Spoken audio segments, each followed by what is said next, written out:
Guys రీసెంట్గా థియేటర్స్లో కలి అనే మూవీ అయితే రిలీజ్ అయింది కదా. అయితే నేను ఆ మూవీని రీసెంట్గానే చూడడం అయితే జరిగింది. సో ఈ వీడియోలో మనం ఏంటంటే అసలు ఆ మూవీ ఎలా ఉంది ఏంటి అనేది డిస్కస్ చేద్దాం. ఓకేనా, లెట్స్ గో. అయితే ఇక్కడ ఫస్ట్ ఆఫ్ ఆల్ ఈ మూవీలో స్టోరీ లైన్ ఏంటి అనే విషయానికి వచ్చినట్లయితే గైస్, శివరామ్ అనే ఒక వ్యక్తి యూనివర్సిటీలో ప్రొఫెసర్గా వర్క్ చేస్తుంటాడు. తనకి ఆస్తిపాస్తులు కూడా బాగానే ఉండడం వల్ల అడిగిన ప్రతి ఒక్కరికి కాదనకుండా హెల్ప్ కూడా చేస్తూ ఉంటాడనమాట. అయితే ఇలా హెల్పింగ్ నేచర్ని కలిగి ఉన్న మంచి వ్యక్తి శివరామేమో ఒకరోజు సూసైడ్ చేసుకోవాలనుకుంటాడనమాట.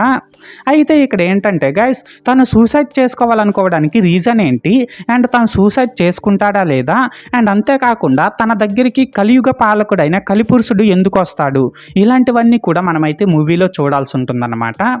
సో మొత్తానికి అర్థమైంది కదా స్టోరీ లైన్ ఏంటి అనేది. అయితే ఇప్పుడు ఈ మూవీ ఎలా ఉంది అనే విషయానికి వచ్చినట్లయితే గైస్, మూవీ అయితే పర్లేదు, బాగానే ఉంది. ప్లస్ పాయింట్స్ ఏంటంటే ప్రెజెంట్ సొసైటీలో ప్రతి చిన్న విషయానికి సూసైడ్ చేసుకోవడం అనేది ప్యాషన్ అయిపోతుంది కదా.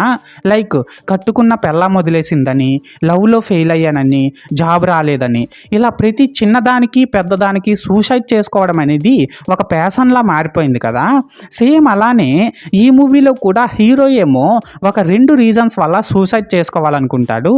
అయితే ఇలా సూసైడ్ చేసుకోవడం అనేది కరెక్ట్ కాదు అనే పాయింట్ని మంచి మంచి థ్రిల్లింగ్ అండ్ సస్పెన్స్ ఎలిమెంట్స్తో చాలా బాగా చూపించారనమాట ఈ మూవీలో. మూవీ స్టార్టింగ్ నుంచి కూడా నెక్స్ట్ ఏం జరుగుతుందో అనే క్యూరియాసిటీని మూవీ ఎండింగ్ వరకు కూడా బాగా మెయింటైన్ చేశారనే చెప్పాలి. హీరోకి తన వైఫ్ వదిలేయడం అండ్ తన ఫ్యామిలీ కూడా తనను మోసం చేసేయడం, ఇలాంటి సీన్స్ అన్నీ కూడా పెళ్ళైనా సరే తన భార్యతో సుఖ జీవితాన్ని గడపలేకపోతున్న ప్రతి ఒక్క భర్తకి బాగా కనెక్ట్ అవుతాయి అన్నమాట.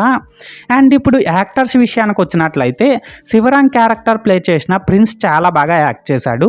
మెయిన్గా ఎమోషన్స్ అన్నింటినీ కూడా బాగా పండించాడు అనమాట తనైతే. అండ్ కలిపురుషుడు క్యారెక్టర్ ప్లే చేసిన నరేష్ అగస్త్య కూడా తన సెటిల్డ్ పెర్ఫార్మెన్స్తో తన క్యారెక్టర్కి కంప్లీట్గా జస్టిస్ చేశాడనే చెప్పాలి.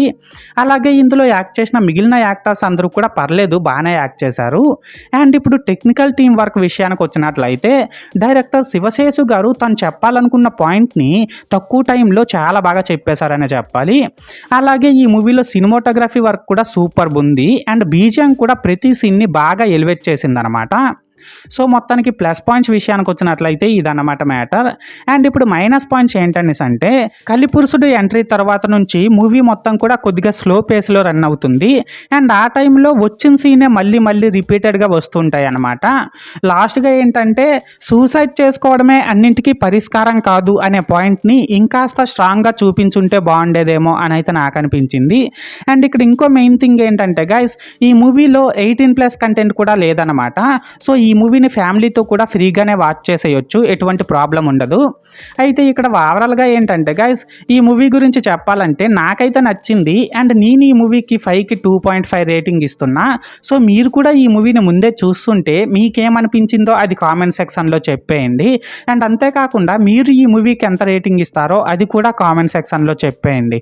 ఓకేనా, this is Lokesh signing out. జై హింద్.